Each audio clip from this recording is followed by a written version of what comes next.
Allez, salut tout le monde et bienvenue dans une toute nouvelle vidéo sur la chaîne des rebuts du catch. Je suis Cody McLeod et aujourd'hui on se retrouve pour le top mensuel, le top 5 mensuel des matchs que j'ai préférés lors de ce mois de juin cette fois-ci. Et pour être honnête avec vous, on a eu clairement un gros mois de juin avec beaucoup de très bons matchs. Ça se retrouve beaucoup au Japon, voilà, j'ai vu beaucoup de de catch japonais pendant ce mois de juin.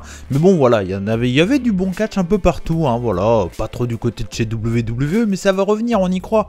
Au mois de juillet peut-être avec Money in the Bank, et puis il y a également Great American Bash, donc peut-être que en tout cas au mois de juillet j'aurai du NXT, du WWE et voilà, donc on verra bien. Mais en tout cas pour ce mois de juin on va pas perdre de temps et c'est parti pour le numéro 5.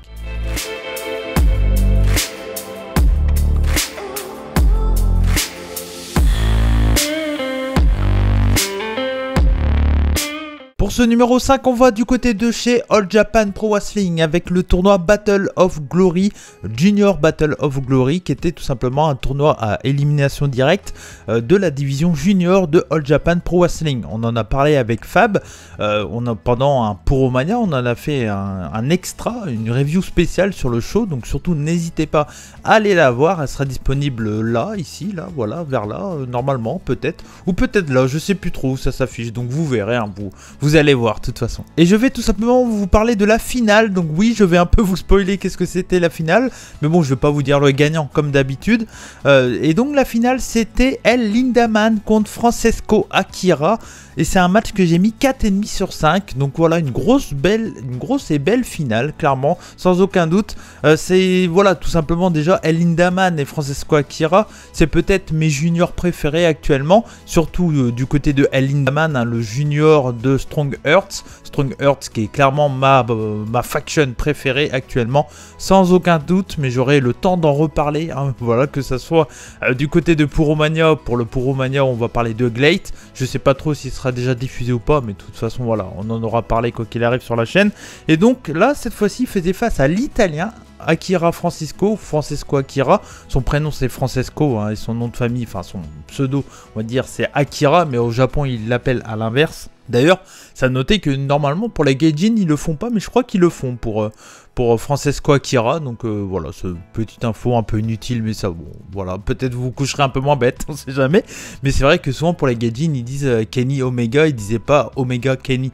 Voilà, comme ils disent Ibushi Kota. Donc voilà, c'est des petits détails comme ça, hein, ça fait plaisir, on le prend. Et donc ce match-là, donc la finale d'un tournoi qui a eu lieu en 2 jours. C'était un soir puis le lendemain où il y avait demi, quart, demi et finale. Donc au moment où il y a eu ce match-là, c'était leur 3e match aux 2 hommes. Et clairement, ils nous ont fait un bon gros match junior, comme on peut s'attendre, avec des gros moves, etc. Du rip, il y a une domination de Lindaman en début de combat, etc. Mais ça n'empêche que le combat est très bien rythmé.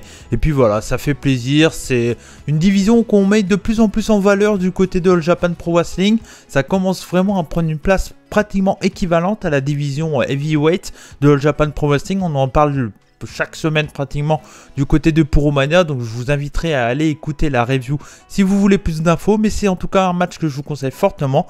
Donc la finale du Junior Battle of Glory, c'était le 3 juin, et donc c'était El Lindaman contre Akira Francesco, un match que j'ai mis 4,5 sur 5, ça fait plaisir. On enchaîne avec le 4e et on continue au Japon avec le Cyber Fight. Et oui, le gros Cyber Fight. On en a fait un gros Puromania de plus de 3 heures en live. On avait parlé de Cyber Fight et de Dominion en même temps. Donc voilà, c'était un gros Puromania. Je vous inviterai encore une fois à aller le voir. Et donc je vais vous parler cette fois-ci d'un match féminin avec le match pour le titre Princess of Princess de TJPW, Tokyo Joshi Pro Wrestling. Et donc c'était Miyu Yamashita qui défendait son titre contre Yuka Sakazaki.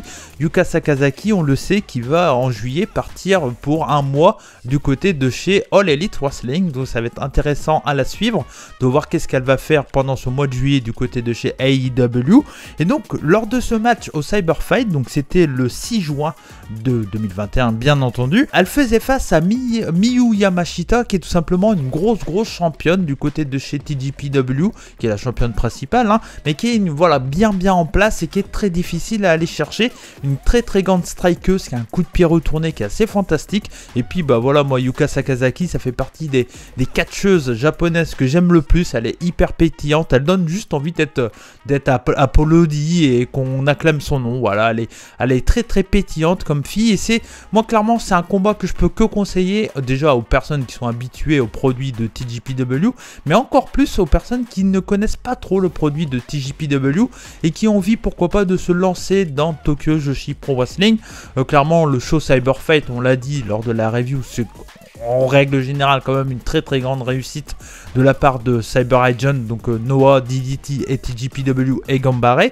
Donc voilà, et ce match là, c'est ça qui est bien dans ce show là, c'est que c'était un main event, il y avait 3 main events, donc c'était un match de Noah, un match de DDT et ce match-là de TJPW. Et donc voilà, donc c'est un match qui est fantastique. J'ai mis une grosse note de 4,75 sur 5. Le début de match est un peu lent, c'est pour ça que j'ai pas mis 5, mais clairement là c'est du chipotage. C'est un match qui est à voir à tout prix si vous aimez le catch japonais féminin. Et si vous ne connaissez pas le catch japonais féminin, surtout ne passez pas à côté. C'est un match que je peux que vous conseiller. 4,75 sur 5, pardon. Miyu Yamashita contre Yuka Sakazaki pour le titre Princess of Princess title de TJPW à Cyber Fight Festival, le 6 juin 2021. On enchaîne pour ce 3e numéro du côté de Cyber Agent avec cette fois-ci Noah. C'était il y a quelques jours, c'était au show Noah Cage War le 26 juin.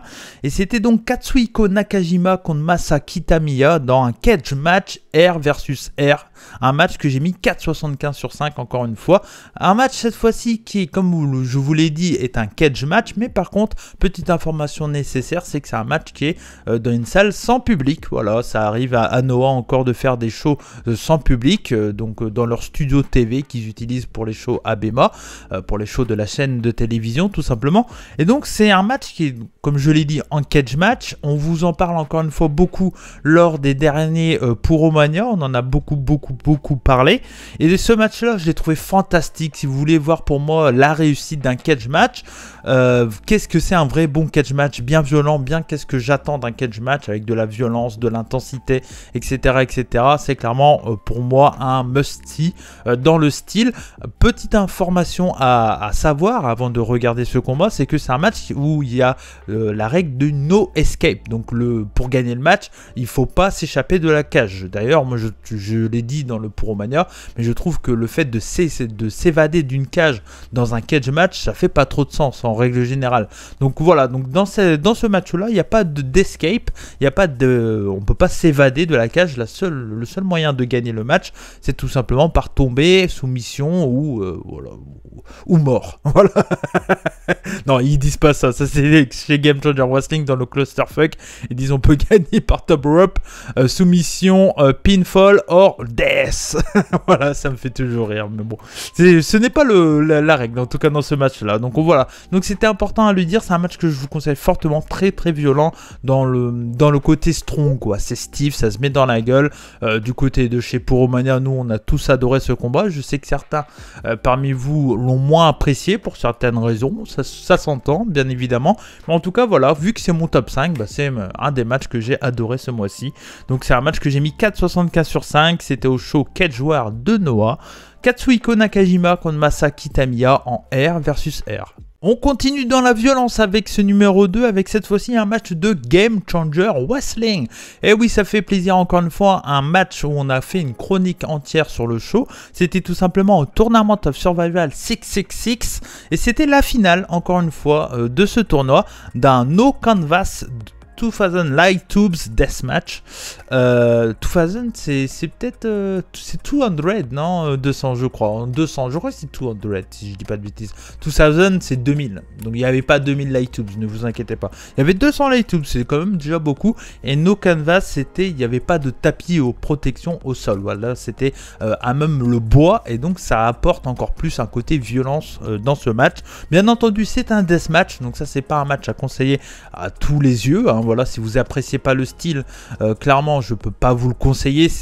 si vous êtes totalement, voilà, si vous détestez ça, c'est pas ce match-là qui va vous faire aimer ça. Par contre, si vous êtes un peu curieux, si vous savez pas trop si le deathmatch ça peut vous plaire ou pas, c'est un match que je peux que vous conseiller carrément, parce que pour moi c'est un must-see, c'est un match que j'ai mis 5 sur 5. C'est une excellente finale, et donc j'ai toujours pas dit qui c'était. C'était Alex Colon et Atticus Cogar. Voilà, donc c'était la finale de ce tournoi-là. Il faut savoir qu'ils avaient déjà fait 2 matchs chacun avant d'arriver à cette finale-là. Donc voilà, c'est une bonne grosse finale avec des gros spots, avec beaucoup de storytelling tout de même. Et c'est ça que j'ai apprécié dans ce combat-là, c'est que c'est malgré le nombre de spots qui est assez incroyable, ce que j'adore, c'est que c'est une finale et les mecs qui ont sorti un match que certains sont pas capables de sortir, voilà, après 5-6 ans de carrière par exemple. Donc ils ont fait quelque chose d'assez fantastique pour surtout pour le moment où c'était, voilà, finale d'un tournoi deathmatch. Ils ont eu plusieurs matchs avant, la fatigue, la fatigue mentale, physique, etc. Que apporte le deathmatch, ben voilà, ils l'avaient, et donc ils arrivent à cette finale là. Les deux mecs, ils ont fait une finale qui était fantastique. Voilà, on l'a chroniqué avec Fab sur la chaîne des revues du catch encore une fois. Donc la review du tournament de Survival 666, c'est un match que je peux que vous conseiller. C'est un 5 sur 5 pour moi. Alex Colon contre Atticus Cogar. Et on arrive donc au numéro 1 avec Stardom, avec un match entre Utami Aya Shishita et Syuri pour le titre World of Stardom. Et c'était au show Stardom Tokyo Dream Cinderella Special Edition le 12 juin. 2021, toujours bien entendu, on reste cette année, et donc c'est un match que j'ai adoré. C'est bien entendu parce que s'il est à cette place là, c'est un 5 étoiles. C'est un match qui est fantastique pour tous les amoureux du style Bushiroad, voilà, pour tous ceux qui aiment le style qu'on a l'habitude de voir du côté de chez NJPW, etc. C'est clairement le même genre de main event voilà, que des Kota Ibushi contre Will Ospreay, Shingo, etc. C'est vraiment clairement dans le même style, avec du gros storytelling, beaucoup de nearfall, etc. etc. C'est un match qui est assez long quand même, donc voilà, si vous allez le voir, je vous conseille quand même de savoir que ça va durer un peu de temps. Si vous ne connaissez pas le produit, peut-être que vous n'allez pas trop apprécier. Moi, le conseil que je fais toujours pour tous les produits, peu importe qu'ils soient japonais, européens, américains, peu importe, c'est d'aller voir des previews avant. Pas bien entendu les reviews pour pas vous faire spoil si vous l'êtes pas, mais d'aller voir des previews pour savoir un peu la backstory, l'histoire qu'il y a autour, etc., etc. Je le raconte un peu plus dans la review de Joshimania, où on a parlé de ce show Stardom Tokyo Dream Cinderella, c'est en même temps qu'un show TJPW, et donc voilà, c'est un match que j'ai trouvé fantastique. Il y a plein de trucs qui sont trop cool dans ce combat. Des gros spots dans tous les sens, des gros nearfall, un sprint final qui est fantastique. Donc voilà, c'est un match que je peux que vous conseiller. Un match que j'ai mis 5 casquettes et non 5 étoiles. Hein. Je le répète, mais chez les rebuts on note en casquette. Donc c'est un match que voilà, fantastique. N'hésitez pas à aller le voir. C'était Stardom Utami Aya Shishita contre Syuri pour le titre World of Stardom le 12 juin 2021. Et il y a un petit bonus, et ouais, ça fait plaisir, je ne vais pas vraiment m'attarder dessus, mais j'en ai parlé lors du dernier Puromania, qui est sorti la semaine dernière, je pense, par rapport à cette vidéo-là.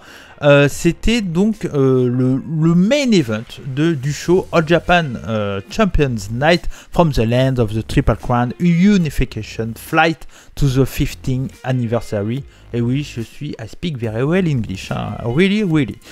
Donc voilà, donc c'était le 26 juin, donc le week-end dernier, et donc c'est un match. Alors c'est pas un match, en fait c'est 3 matchs, hein, clairement, je l'explique encore une fois du côté de Puromania. C'était Kento Miyara versus Jack Lee versus Yuma Aoyagi, donc pour le titre Triple Crown Title. C'était un Tomoe Battle match, et c'est tout simplement une sorte de gauntlet match. Encore une fois, je pense que le mieux c'est d'aller voir en fin de Joshimania où j'en parle. C'est le dernier Joshimania qui a eu. Je parle de la stipulation, de cette stipulation là, qu'est-ce que c'est, etc.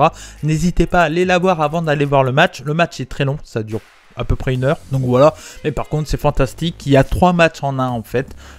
Chaque match j'ai noté 4,5, 4,25 et 5 pour le dernier match. Je vous dis pas l'ordre, etc. Hein, à vous de découvrir si vous l'avez pas vu. Et pour le tout, j'ai mis 5 étoiles parce que le tout est fantastique et que c'est All Japan et que c'est une promotion que j'adore. Donc voilà. Donc c'était un bonus. La dernière fois que j'ai dit que c'était un top 6, là, je vous ai laissé croire que ça allait être un top 5 à nouveau. Et au final, non, c'est un top 6 encore avec 2 numéros 1. Eh ouais. Moi, je fais ça, moi. En tout cas, voilà, merci à vous pour avoir visionné cette vidéo. J'espère que ce top 5 du mois de juin vous a plu. Surtout, n'hésitez pas à nous soutenir, à me soutenir. Vous le savez, je suis un peu tout seul, même si je suis très soutenu par les modos. Mais voilà, il n'y a plus que moi qui gère la chaîne actuellement. Donc, je dis toujours nous soutenir. Mais oui, mais en fait, c'est me soutenir. Surtout, n'hésitez pas à laisser un bon gros like, à partager énormément cette vidéo. N'hésitez pas à dire à vos amis également si des fois, il y a certains qui disent « Ah, moi, je sais pas quoi regarder. Des fois, j'aimerais bien découvrir un autre produit, mais je sais pas quoi voir, etc. » Dites-lui, il y a Cody qui fait des top 5 tous les mois où il dit les matchs qu'il a préférés, il explique un peu pourquoi il a aimé, etc.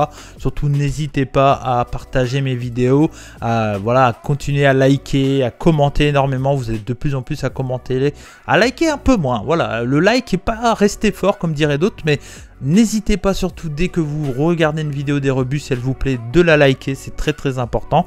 Et puis voilà, surtout n'hésitez pas également à nous soutenir, que ce soit en étant membre de la Rebut Family ou en achetant du merch, hein, voilà, des rebuts du catch. Surtout, ça fait énormément plaisir.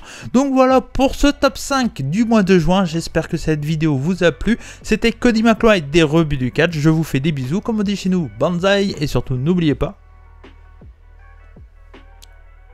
soyez curieux. Ouais, je crois que c'est ça qu'on dit. Soyez curieux. Ciao.